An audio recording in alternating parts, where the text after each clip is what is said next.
Herkese merhabalar. Eser'in Mutfağı kanalıma hoş geldiniz. Bugün sizleri bayrama özel harika bir büzgülü el açması baklava tarifi hazırladım. Görüntüsüyle, gözlerinize, tadıyla, damağınıza hitap edecek nefis bir tarif. Dilerseniz hemen tarifimizin yapımına başlayalım.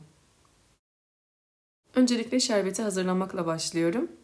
Tencerenin içerisine 4 su bardağı şeker, 3 su bardağı su ve 7-8 damla limon suyu ekliyorum. Kullanmış olduğum su bardağı ölçüsü 200 mililitre. Şerbeti şöyle bir karıştırıyorum ve ocakta kaynamaya başladıktan sonra orta ateşte 20 dakika kaynatıyorum.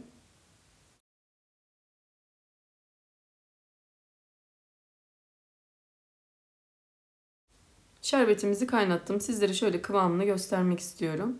Diğer şerbetli tatlılara göre daha katı kıvamda bir şerbetimiz oldu.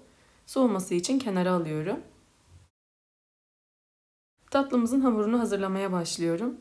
Yoğurma kabımın içerisine 1 su bardağından 2 parmak eksik su, yarım su bardağı sıvı yağ,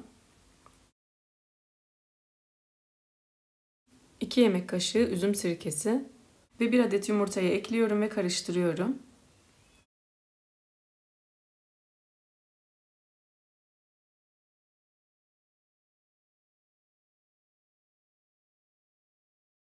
Malzemeleri iyice karıştırdıktan sonra içerisine un ilavesi yapıyorum.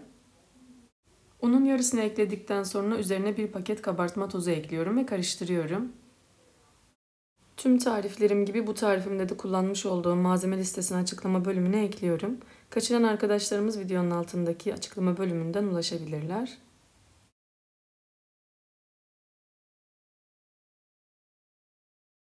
Malzemeleri iyice karıştırdıktan sonra undan bir miktar daha ekliyorum ve spatulayı çıkarıp elle yoğurma işlemine geçiyorum. Toplamda bu tarif için 3,5 su bardağı un kullandım. Un miktarı markaya göre değişiklik gösterebilir, o yüzden dikkatli ekleyelim.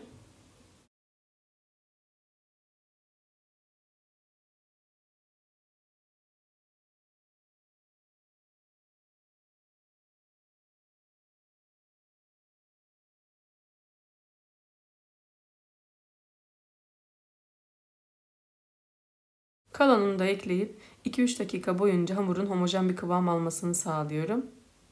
Baklava hamurunu ne kadar iyi yoğurursanız o kadar güzel hamurunuz olacaktır.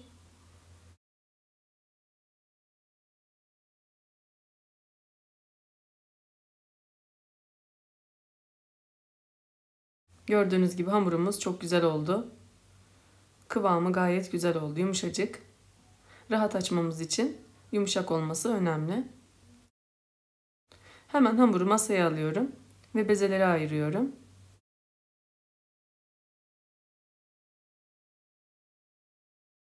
Hamuru öncelikle 2 eşit parçaya ayırıyorum ve rulo haline getiriyorum.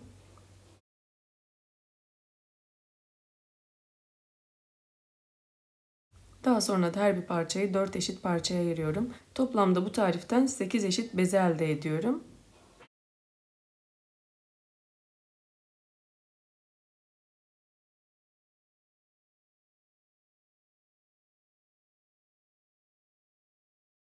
Hamuru eşit şekilde böldükten sonra beze haline getiriyorum ve kenara alıyorum.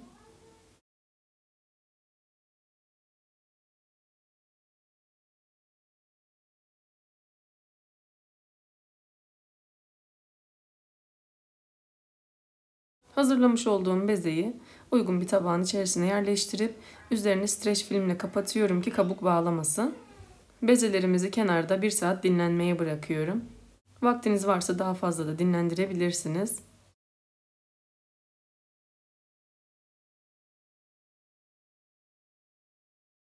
Bir saatin sonunda bezelerimiz güzelce dinlendi. Gördüğünüz gibi yumuşacık oldu. Ne kadar fazla dinlendirirseniz hamurunuz o kadar yumuşak olacak ve daha rahat açmanızı sağlayacak. İlk bezeyi alıyorum ve açmaya başlıyorum ve kalan bezelerin üzerine kapatıp kenara alıyorum. Açmak için mısır nişastası kullanıyorum. Mısır nişastası buğday nişastasından daha çıtır olmasını sağlıyor. Hamuru ince açabildiğim kadar açıyorum. Kenarlarının da eşit şekilde ince olmasını sağlıyorum.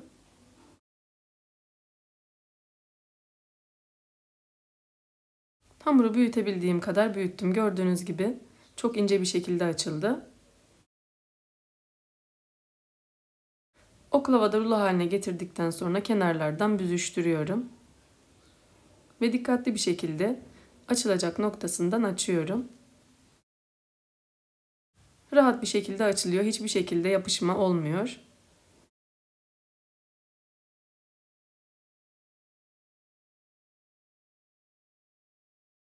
İyice açtıktan sonra hafiften büzüştürüp toparlıyorum. İç harcı için ince kıyılmış ceviz kullanıyorum.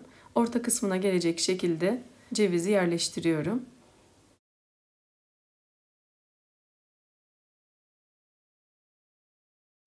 Ve ucundan başlayarak rulo haline getiriyorum.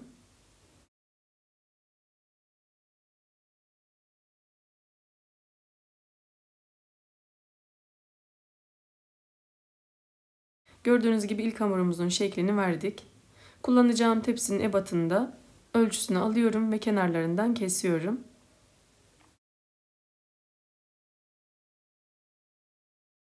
Kenarlarını da ziyan etmiyorum. Ayrı küçük bir borcamın içerisine yerleştirip onu da ayrı şekilde pişiriyorum.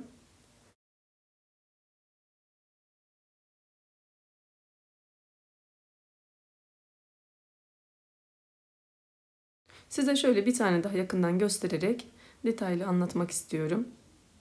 Açarken çok fazla nişasta kullanmayın. Hamurun üzerinde nişasta kalırsa sert bir hamur olur.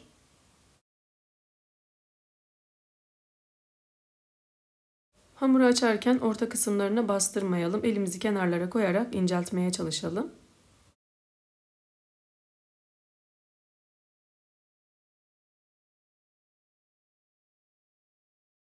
Eşit şekilde büyüttükten sonra hamurumuzu oklavaya sarıyoruz ve iki ucundan birleştiriyoruz. Daha sonra dikkatli bir şekilde ucundan tutarak açıyoruz. Gördüğünüz gibi rahat şekilde açılıyor.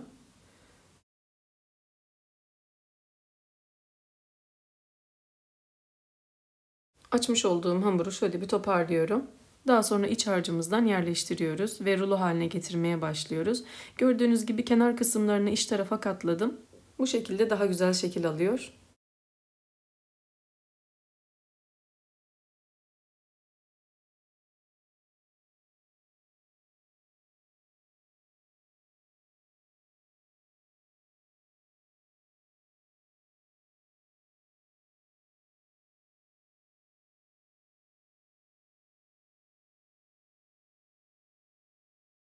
Hemen tepsinin ebatında hamurlarımı kesiyorum ve içerisine yerleştiriyorum.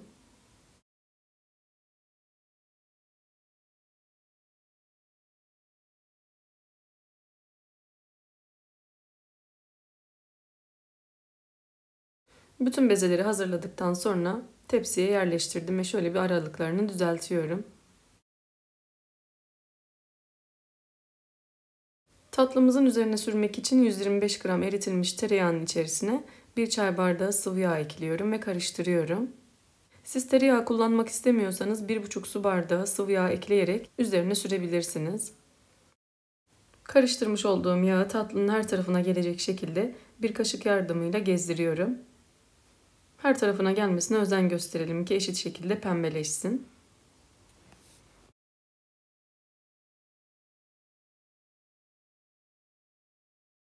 Büzgülü el açması baklavamız artık fırına girmeye hazır. 180 derecede önceden ısıtılmış alt üst ayar fırında 45 dakika pişiriyorum.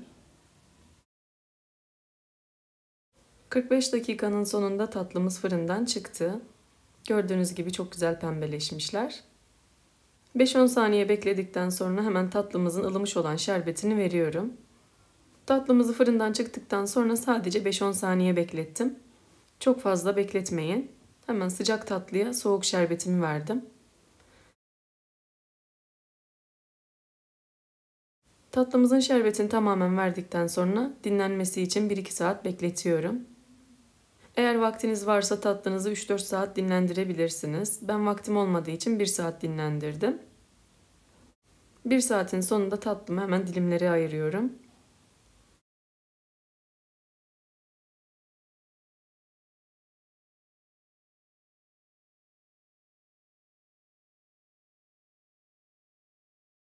Tatlımızın üzerini Hindistan ceviziyle süslüyorum.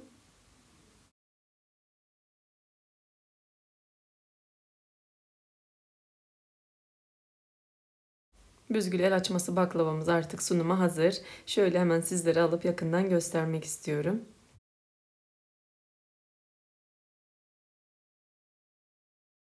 Görüntüsü muhteşem, çok güzel şekilde pişmiş. Şerbetini tamamıyla çekmiş. Çıtır çıtır nefis bir tatlı oldu. Kesinlikle denemenizi tavsiye ederim. Hemen sunum tabağıma alıp sizlere yakından göstermek istiyorum.